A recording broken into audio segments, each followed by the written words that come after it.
Olá, meu amigo, olá, minha amiga, como é que vocês estão? Sejam bem-vindos a mais um episódio onde estudamos a obra fundamental da doutrina espírita, Obras Póstumas. São trabalhos que Kardec deixou em aberto e meio que já combinado com a Sociedade Espírita Parisiense de Estudos Espíritas e com instruções para publicação depois do seu desencarne. Kardec não era bobo nem nada, olha ele aqui, ó.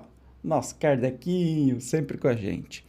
Hoje nós vamos estudar controvérsia sobre a ideia da existência de seres intermediários entre o homem e Deus. Então, sem demora, vamos para lá, porque eu estou curioso nesse texto. Me parece que é uma correspondência, mas como eu estudo com você, vamos descobrir junto. Vamos lá? Foi dada em 4 de fevereiro de 1867. Caro mestre, algum tempo já faz que não dou sinal de vida. Muito ocupado sempre durante a minha estada em Lyon, que é onde morava Kardec, não pude ter conhecimento tão perfeito quanto desejara do estado atual da doutrina, neste grande centro. A única reunião espírita assisti, a uma única, né? Entretanto, cheguei a comprovar que neste meio a primitiva fé continua sendo qual deve ser nos corações verdadeiramente sinceros. Em diversos outros centros do meio-dia, ouvi discutirem a seguinte opinião externada por alguns magnetizadores, que muitos fenômenos ditos espíritas são simples efeitos de sonambulismo e que o espiritismo mais não fez do que se substituir ao magnetismo ou antes do que lhe substituir ridiculamente o nome. É, como vedes, um novo ataque dirigido contra a mediunidade. Assim, segundo essas pessoas, tudo o que escrevem os médiuns resulta das faculdades da alma encarnada. É esta quem, desprendendo-se momentaneamente, lê o pensamento das pessoas presentes. É ela quem vê a distância e prevê os acontecimentos. Quem, por meio de um fluido magnético espiritual, agita, levanta, derruba mesas, ouve os sons, etc. Tudo, em suma, assentaria na essência anímica, sem intervenção de seres puramente espirituais. Aí fica a minha pergunta, assim. Pelo jeito é um amigo do Kardec, N, né? Não tem o nome revelado, e que está dizendo que todo mundo não, algumas pessoas, algumas partes estão dizendo que tudo isso que o Espiritismo estudou exaustivamente, com provas contundentes, né, da existência de espíritos, é tudo a alma da pessoa. Super poderoso, hein? Será que eles estavam falando de X-Men na época? Parecem X-Men, porque assim, nossa, até previsão de futuro, levanta coisas, derruba coisas, então são X-Men, não são pessoas comuns, né? O que é mais fácil de acreditar? É curioso isso, né? Mas vamos voltar aqui para o texto. Direis que não vos dou nenhuma novidade. Eu mesmo, com efeito, tenho ouvido, desde alguns anos, a sustentação dessa tese por parte de alguns magnetizadores. Agora, porém, procuram implantar essas ideias que, a meu ver, são contrárias à verdade. É sempre errôneo cair nos extremos e tanto exagero há em tudo atribuir-se ao magnetismo, quanto haveria, da parte dos espíritas, em negarem as leis do magnetismo. Não se poderiam arrebatar à matéria as leis magnéticas, como não se poderiam arrebatar ao espírito as leis puramente espirituais. Onde acaba o poder da alma sobre os corpos? Qual a parte dessa força inteligente nos fenômenos do magnetismo? Qual a do organismo? Aí estão questões de muito interesse, questões graves para a filosofia, como para a medicina. Aguardando a solução desses problemas, citar-vos-ei algumas passagens de Charpignon, o doutor de Orleans, partidário da transmissão do pensamento. Vereis que ele se reconhece impotente para demonstrar que, na visão propriamente dita, a causa reside na extensão do simpático orgânico, como pretendem muitos autores. Então a gente vai começar a ver trechos desse autor aqui, doutor de Orleans, que passagens de Sharpingham, o doutor de Orleans, que diz que tudo é anímico, né? Vamos ver então o contraditório, né? Na época, e olha que interessante, o Espiritismo sempre lidou muito bem, né? Com o contraditório, sem nenhum medo de esconder absolutamente nada, assim como é no meio científico, você coloca uma tese, um outro refuta, você refuta de novo, nem sei se é assim que fala, porque eu não sou do meio acadêmico, mas sem medo de discutir ideias. Bem ao contrário do que a gente está vivendo hoje em dia, que parece que se ter uma opinião diferente do outro, você merece morrer. Essa intolerância é bem da época das cavernas e a gente está num momento muito delicado. Então vamos voltar aqui para o Espiritismo, como era salutar. Está numa obra fundamental colocar pensamentos contrários à doutrina dos espíritos, contrários à existência de espíritos. Então vamos lá. Diz a página 289 deste doutor de Orleans. Acadêmicos, duplicai o trabalho dos vossos candidatos, moralistas, promulgai-leos para a sociedade, para o mundo, esse mundo que de tudo ri, que quer os seus gozos, desprezando as leis de Deus e os direitos do homem e que zomba dos vossos esforços. Porque tem a seu serviço uma força de que não suspeitais e que deixastes crescer-se de tal maneira, que não sois senhores de contê-la. Página 323. Compreendemos muito bem até aqui o modo de transmissão do pensamento, mas somos incapazes de compreender por meio dessas leis de simpatia harmônica o sistema pelo qual o homem forma em si mesmo tal ou tal pensamento, tal ou tal imagem, e a solicitação de objetos exteriores. Isso está fora das propriedades do organismo e a psicologia. Achando nessa faculdade rememorativa ou criadora, conforme o desejo do homem, alguma coisa de antagônico com as propriedades do organismo, fala depender de um ser substancial diferente da matéria. Começamos, então, a encontrar, no fenômeno do pensamento, algumas lacunas entre a capacidade das leis fisiológicas do organismo e o resultado obtido. O rudimento do fenômeno, se assim nos podemos exprimir, é bem fisiológico, mas a sua extensão, verdadeiramente prodigiosa, não é. E, aqui, necessário se torna admitir que o homem goza de uma faculdade que não pertence a nenhum dos dois elementos materiais de que, até o presente, o temos visto composto. O observador de boa fé reconhecerá, pois, uma terceira parte que entrará na composição do homem, parte que começa a se lhe revelar, do ponto de vista da psicologia magnética, por meio de caracteres novos, e que se relacionam com o que os filósofos atribuem à alma. A existência, porém, da alma se encontra mais fortemente demonstrada pelo estudo de algumas outras faculdades do sonambulismo magnético. Assim, a visão à distância, quando completa e nitidamente destacada da transmissão do pensamento, não poderia, segundo a nossa maneira de ver, explicar-se pela extensão do simpático orgânico. Depois, na página 330. Tínhamos, como se vê, grandes motivos para avançar que o estudo dos fenômenos magnéticos guarda fortes relações com a filosofia e a psicologia. Assinalamos um trabalho a ser feito e a fazê-lo convidamos os homens da especialidade.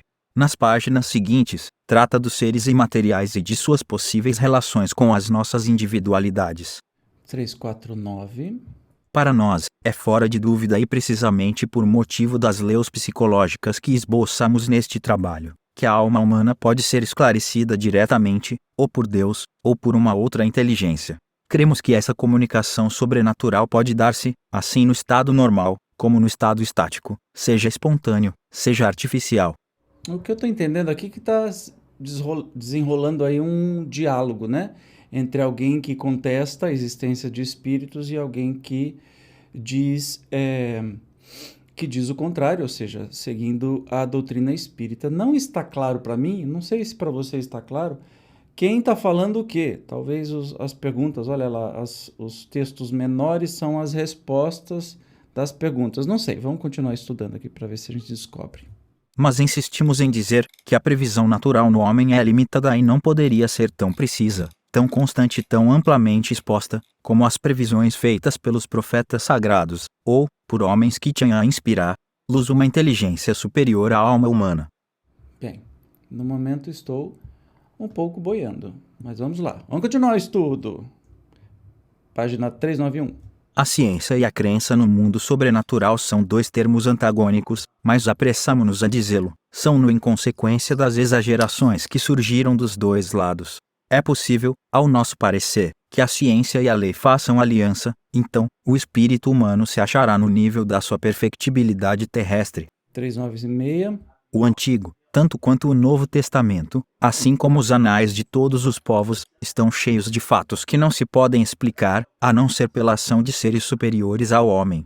Aliás, os estudos de antropologia, de metafísica e de ontologia provam a realidade da existência de seres imateriais entre o homem e Deus e a possibilidade de eles influírem sobre a espécie humana. Agora a opinião de uma das principais autoridades em magnetismo sobre a existência de seres fora da humanidade. Extraímos-la da correspondência de Deleuze com o Dr. Bilot. O único fenômeno que parece comprovar a comunicação com os seres imateriais são as aparições, das quais há muitos exemplos. Como estou convencido da imortalidade da alma, não encontro razões para negar a possibilidade da aparição das pessoas que, tendo deixado esta vida, se preocupam com os que aqui lhes foram caros e vêm apresentar-se-lhes, para lhes darem salutares conselhos. O doutor Ordinaire de Mecon, não sei falar isso, outra autoridade na matéria, assim se exprime. O fogo sagrado, a influência secreta, de Boileau, a inspiração, não provém, pois, de tal ou tal contextura, como pretendem os frenologistas, mas de uma alma poética, em relação com um gênio ainda mais poético. O mesmo com relação à música, à pintura e etc. Essas inteligências superiores não seriam almas desprendidas da matéria e que se elevam gradualmente, à medida que se depuram, até a grande, a universal inteligência que as abrange todas, até Deus. Não tomariam lugar as nossas almas, após diversas migrações, entre esses seres materiais. Olha que interessante, nós estamos falando de pessoas de fora do espiritismo e doutores, né, estudiosos. Diz o mesmo autor. Do que precede, concluímos que o estudo da alma ainda está na infância, que existindo do pólipo ao homem uma série de inteligências e sendo certo que nada em a natureza se interrompe bruscamente, é racional que exista, do homem a Deus, outra série de inteligências. O homem é o elo que liga as inteligências inferiores associadas à matéria, às inteligências superiores imateriais. Do homem a Deus desdobra-se uma série semelhante à que vai do pólipo ao homem, isto é, uma série dos seres etéreos mais ou menos perfeitos, no gozo de especialidades diversas, com empregos e funções variadas. Que essas inteligências superiores se revelam tangivelmente no sonambulismo artificial, que essas inteligências têm relações íntimas com as nossas almas. Que a essas inteligências é que devemos os remorsos quando praticamos o mal e o contentamento quando praticamos uma boa ação. Que a essas inteligências é que os homens superiores devem boas inspirações, que a essas inteligências é que os estáticos devem a faculdade de prever o futuro e de anunciar acontecimentos por vindouros. Enfim, que para atuar sobre essas inteligências e torná-las propícias, a ação poderosa tem a virtude e a prece. Muito bem, não tenho muita explicação disso porque realmente está um pouco difícil de entender. Mas vamos a uma nota que talvez nos esclareça. A opinião de tais homens, e eles não são os únicos, tem de certo um valor que ninguém poderia contestar, porém, nunca passaria de uma opinião mais ou menos racional, se a observação não a confirmasse. O espiritismo está todo nas ideias que acabamos de citar, apenas, ele as completa por meio de observações especiais e as coordena, imprimindo-lhes a sanção da experiência. Os que se obstinam em negar a existência do mundo espiritual, sem poderem, contudo, negar os fatos, se esfalfam por eles encontrar a causa exclusivamente no mundo corpóreo. Mas uma teoria, para ser verdadeira, tem que explicar todos os fatos a que diz respeito, um único fato contraditório a destrói, porquanto não há exceções nas leis da natureza. Foi o que aconteceu à maioria das que no princípio se imaginaram para explicar os fenômenos espíritas. Quase todas caíram, uma alma, diante de fatos que elas não abrangiam. Depois de haverem experimentado, sem resultado algum, todos os sistemas, forçoso se tornou volverem as teorias espíritas, como as mais concludentes, porque, não tendo sido formuladas prematuramente sobre observações feitas à pressa, abrangem todas as variedades, todos os matizes dos fenômenos. O que fez fossem aceitas tão rapidamente pela maioria das gentes foi que cada um achou nelas a solução completa e satisfatória para o que inutilmente procuram resolver por outras vias. Como sempre, né? As explicações espíritas, na verdade, o espiritismo veio trazer luz a um assunto muito conhecido desde sempre, né? Que é a história. Nós temos alma, Deus, etc, etc, né? E o espiritismo se debruçou muito a fundo, ao contrário das religiões que jogam tudo no mistério de Deus. O espiritismo se debruçou com uma metodologia científica, aí, no caso, né, de um educador e cientista que o professor Rivail, nosso Allan Kardec, trouxe para a doutrina filosófica e ciência de observação, né, toda esse aparato acadêmico para poder construir uma doutrina baseada solidamente em investigações, em fatos que realmente aconteceram. Continuamos aqui na nota explicativa. Entretanto, muitos ainda as repelem, o que é comum a todas as grandes ideias novas que mudam os hábitos e as crenças, as quais todas esbarraram durante longo tempo em contraditores obstinados, mesmo entre os homens mais esclarecidos. Um dia, porém, chega em que o que é verdadeiro sobreleva o que é falso e todos se admiram da oposição que lhe moveram. Tão natural parece o que fora repelido. O mesmo se dará com o espiritismo, sendo de notar-se que de todas as grandes ideias que hão revolucionado o mundo, nenhuma conquistou em tão pouco tempo tão grande número de adeptos em todos os países e em todas as camadas sociais. Tal a razão por que os espíritas, cuja fé não é cega, antes se funda na observação, não se preocupam nem com os seus contraditores, nem com os que lhes partilham das ideias. Eles ponderam que, ressaltando das próprias leis da natureza, em vez de basear-se numa derrogação dessas leis, não pode a doutrina deixar de prevalecer, desde que essas leis sejam reconhecidas. Como todos sabem, não é nova a ideia da existência de seres intermediários entre Deus e o homem. Em geral, porém, toda a gente supunha que esses seres constituíam uma criação à parte.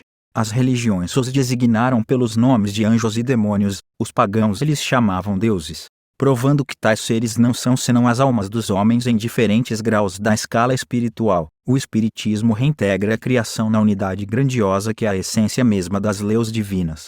Em vez de uma imensidade de criações estacionárias, que implicariam, da parte da divindade, capricho ou parcialidade, ele mostra haver uma única, essencialmente progressiva, sem privilégio para qualquer criatura, elevando-se cada individualidade, do estado de embrião ao de desenvolvimento completo, como o germe que da semente se eleva ao estado de árvore. O espiritismo, pois, revela a unidade, a harmonia e a justiça na criação. Segundo ele, os demônios são as almas atrasadas, ainda prenhes dos vícios da humanidade, os anjos são essas mesmas almas depuradas e desmaterializadas. Entre esses dois pontos extremos, a multidão das almas nos diferentes graus da escala progressiva estabelece desse modo a solidariedade entre o mundo espiritual e o mundo corpóreo. Fantástico, né? Uma explicação, que ainda não acabou, mas uma explicação dizendo que claramente o Espiritismo vem trazer explicações mais racionais e mais lógicas do que, por exemplo, se atribuir tudo à alma, uma energia psíquica, ou toda a fenomenologia, né? Tudo mais, se inventar coisas que é muito mais simples a gente estudar a doutrina espírita e compreender logicamente o funcionamento das coisas do que essas teorias negando a existência de um mundo espiritual, não é? Então é um belo convite para que a gente estude cada vez mais o espiritismo, para que se compreenda, né? Como no próprio meio espírita, tem pessoas que acham que o espiritismo é religião, e nas obras fundamentais está muito clara isso, né? Em diversos momentos, e Kardec deixa isso muito claro, que não é uma religião. O espiritismo não se importa muito com a opinião contraditória de seja lá quem for. Por quê? Todos nós, na doutrina espírita, estamos buscando explicações para as nossas questões, né? existenciais e o nosso auto-melhoramento. Ninguém quer ficar fazendo discursos, ficar tentando convencer quem quer que seja. Bem diferente das religiões, você nunca vai ouvir um espírita tentando te convencer a ir num centro espírita, por exemplo, né? Porque isso é particular de cada um e isso vai do desejo de cada um de descobrir. Comigo foi assim, eu tenho certeza que se você é espírita, também foi com você. Ninguém vem insistir ou tentar te converter na marra, né? Mas continuando para finalizar o texto, quanto à questão proposta, nos fenômenos espíritas ou sonambúlicos, qual o limite onde cessa a ação própria da alma e começa dos espíritos? Diremos que semelhante limite não existe, ou melhor, que nada tem de absoluto.